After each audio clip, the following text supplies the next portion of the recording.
Yon, good day mga kaboss amo. Ngayong araw meron tayong gagawin na EXT 150 microbike yan mga kaboss amo. Yan oh. So same siya ng issue ng mga ibang mga pantra ng motor. So TMX, Skygo, Rusi, yan. Yung mga ganitong klase na motor na palagi nasisira yung third gear transmission. Yung Tresera mga kaboss amo. Ayun ngayon yung problema ng motor na to. So dinala sa atin to ng customer.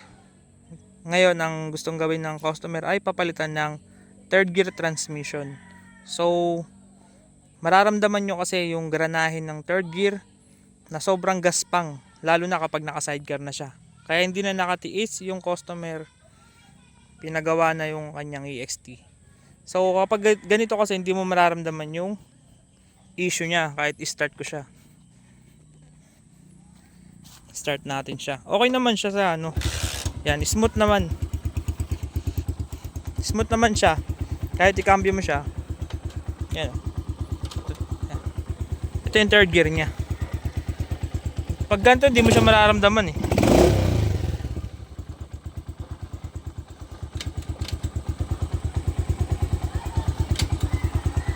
Yan. Pag hindi ka kasi nakasakay, hindi mo siya mararamdaman. Yung gaspang ng third gear niya. Pero once na nakasakay ka na, tapos lalo na kung may sidecar na, kung may karga ka, yun na, doon mo na mararamdaman yung gaspang ng Tresera niya. So na damage na yun, ibig sabihin kumbaga kung nabungi na siya or may damage na siyang konti, talagang maingay na yan mga kaboss amo. Ngayon papalitan natin yan. So ang ipapalit natin dyan is yung mga pang Skygo na third gear transmission na pares. Magkapares kasi yan sa main shop tsaka dun sa anong tawag dun? Main shop tsaka yung counter shop na tinatawag. Parehas yun, may third gear transmission. Papalitan natin yun. So syempre babaklasin ko muna yan at hindi ko na ipapakita sa video kasi sobrang tagal pag pinakita pa natin sa video ang paano pagbaklas. Syempre ang process lang naman is kakalasin natin tong engine dun sa chassis nya. So pag nakaiwalay na yung engine sa chassis, madali mo na natin yan baklas. So baka nga ang gawin ko dito ay kalasin ko muna to. Ito pala yung process na gagawin natin. Una, aalisin mo yung karburador pag magbababa ka ng ganitong klaseng motor. Karburador, second step, tambucho. Third step, yung block tsaka yung head, tatanggalin nyo na rin yan. Pati yung starter motor, tanggalin nyo na rin. Pati yung stator, dito lang naman yung stator, tanggalin. Then fourth step, yung clutch lining dito, yung sa banda dyan, yung clutch lining, clutch housing, andun lahat, tatanggalin nyo lahat yon. Tsaka natin kakalasin sa pinaka chassis nya. So pag nakalas na natin, madali na natin yun mapapalitan ng third gear. So kakalasin ko muna lahat, tapos ipapakita ko sa inyo yung process ng pagpalit ko ng Tresera tsaka yung parts na gagamitin natin. So yun lang mga kaboss amo, bago natin ituloy ito, kung di ka pa nakasubscribe, subscribe mo na ako. May mga upload pa ako dito ng mga video na kung saan matututo ka ng konti kung nagpa-practice ka pa lang or nagpaplano ka mag-mekaniko. Yun, dito nga tayo sa bukid. Sarap mag-intro sa mga bukid. Okay, baklasan mga kaboss amo, let's go! Yun mga kaboss amo, so yan no, nabaklas ko na yung mga ibang parts. Ito nga pala yung makina nung ginagawa natin na EXT 150, papalitan natin siya ng Tresera. Kung mapapansin nyo, ito yung magneto, nabaklas ko na yung cover, tapos wala na rin siyang head and block. Yan, nakahiwalay na sila mga kaboss amo, pati yung kanyang starter motor nakatanggal na. Sa kabilang side naman, yan, nakabaklas na rin yung mga parts ng clutch lining natin, clutch housing. Yan, tinanggal ko na yan mga kaboss amo, pati yung kickstarter, at ito yung mga rocker arm at mga ibang parts sa cylinder head. Ayan, alos lahat yan natanggal ko na. Hihiwalay na lang natin yung makina. Ito nga pala yung cylinder head tsaka yung cylinder block. Wala namang problema sa cylinder block. Kaya hindi na natin yan naayusin. All goods naman yan. Ayan, tatanggalin na natin yan sa pinaka-chassis mga kaboss amo. At madali na natin yan mababaklas. Yan pala yung ginagawa natin. Yun, so update ko na lang kayo kapag nabaklas na natin.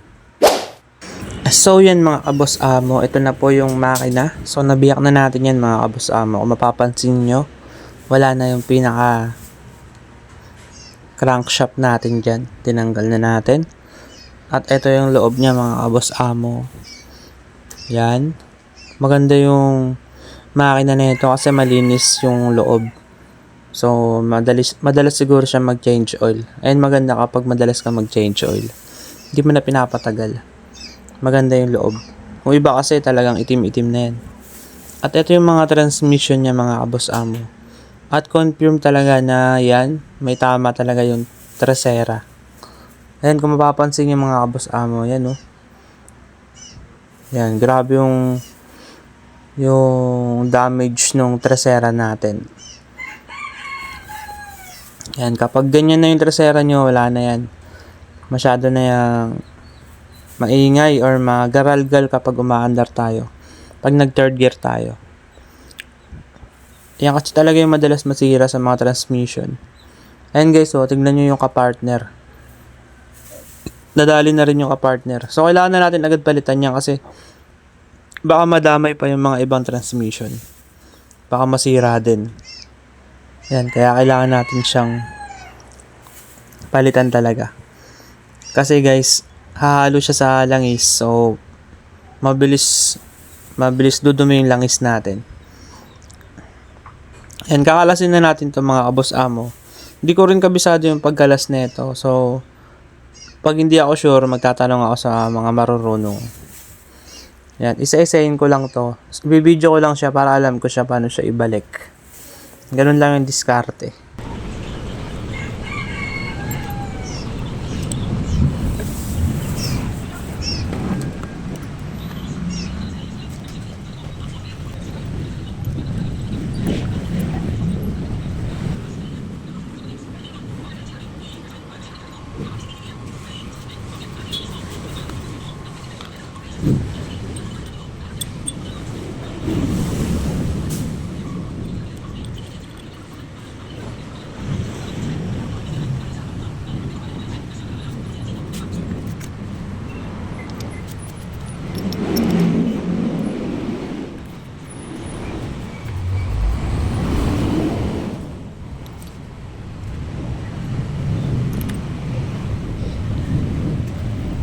So yan mga kaboss amo, ito na nga yung ating third gear transmission na magkapares.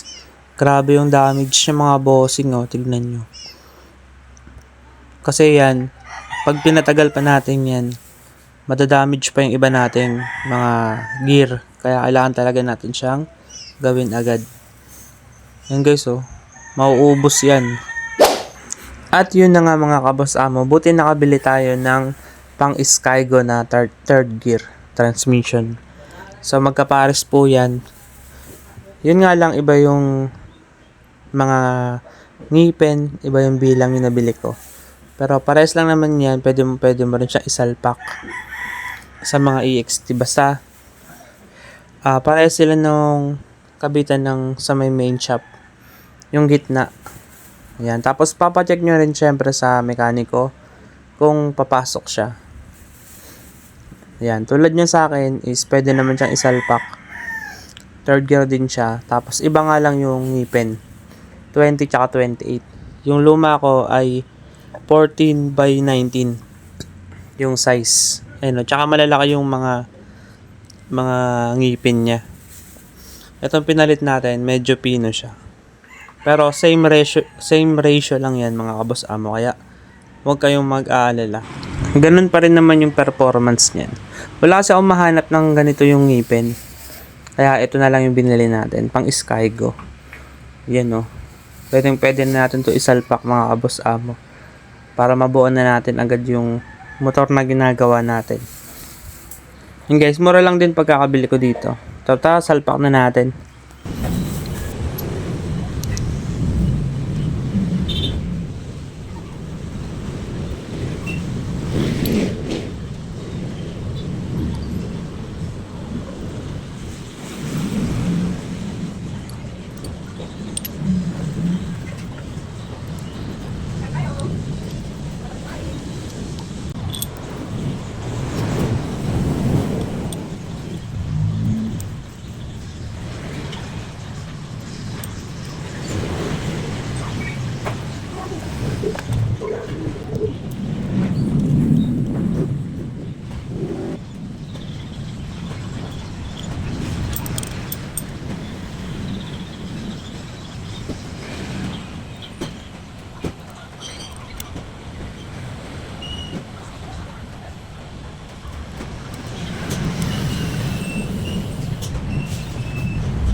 At yan mga kaboss amo, buo na nga yung ginagawa natin na transmission. So yan, ready na natin isalpak yan. So dapat maging careful kayo sa pagbuo. Dapat walang may skip na washer. Tsaka dapat hindi magkakapalit-palit yung mga washer. Pati yung mga gear, dapat tama rin. So salpak na natin to.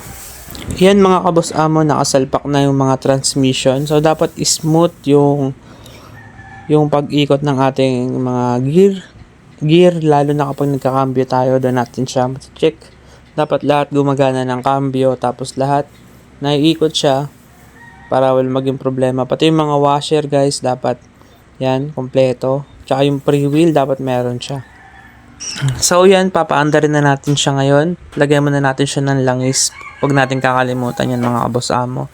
Pati yung drain plug sa ilalim, dapat kailangan mahigpit na yon bago natin lagyan ng langis. Tapos lagyan na natin tong dipstick. Then yung kickstarter para mapaandar natin. Kasi yung battery nito nandun daw sa kanyang sidecar. At yan, paandar na natin siya mga kaboss amo. Sana okay ang kanyang andar. Yan, let's go.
So yan guys, di bali gamit ko na pala yung motor na inayos natin, yung Tercera.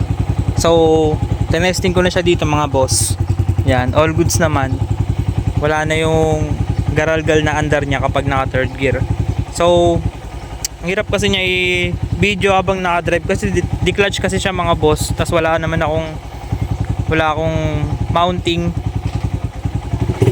para Sana ma-video ko sana eh. Na mapakita ko sana sa inyo sa video yung andar.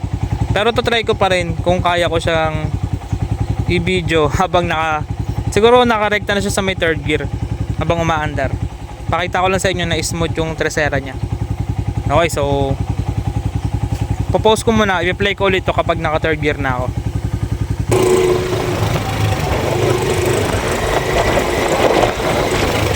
Yan guys, so naka third gear na yan guys. Yan, wala nang garalgal yung makina niya. Hindi na yung parang ang gaspang ng andar. Ibig sabihin, goods na yung third gear natin guys. Wow, ang ganda dito.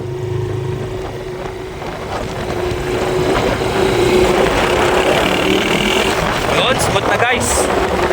Hindi ako makakambyo, wala akong clutch eh. So yan mga boss amo, all goods naman yung ating inaayos na motor. Thank you Lord kasi nabuo ko siya ng maayos at wala naging problema. Nung una nga ay nagkamali ako ng salpak ng tresera. Buti na lang is naka-video yung aking pagbaklas. Tapos ni-review ko yung video ko. Then nakita ko nga doon na mali pala yung pagsalpak ko ng third gear. Nagkabaligtad pala. Buti na lang chinek ko muna siya kasi nagtataka ako kung bakit hindi smooth yung pagkambyo nung binobuo ko siya. Yun nga mga boss amo, buti na lang yun, na-ayos ko ulit yung binaklas ko ulit yung transmission, then binuo ko ulit ng maayos. Hindi ko pa kasi talaga kabisado yung pagbuo ng transmission guys. Minsan nag-search lang din ako, tapos pinapattern ko siya isa-isa pag nagbabaklas ako ng transmission, then binibidyo ko para sigurado na tama yung pagkabit ko. Kasi mga kaboss amo, once na magkamali ka ng salpak, kahit yung washer lang mismo nagkamali ka, magkakaroon ng problema sa makina. Kailangan kung paano mo siya binaklas, ganun mo lang din ibabalik yung transmission. At yan, talaga thank you talaga Lord kasi ang ganda ng pagkakabuo ko guys. No? Ang tahimik pa ng makina. Yan, smooth na smooth siya mga boss amo. Tahimik.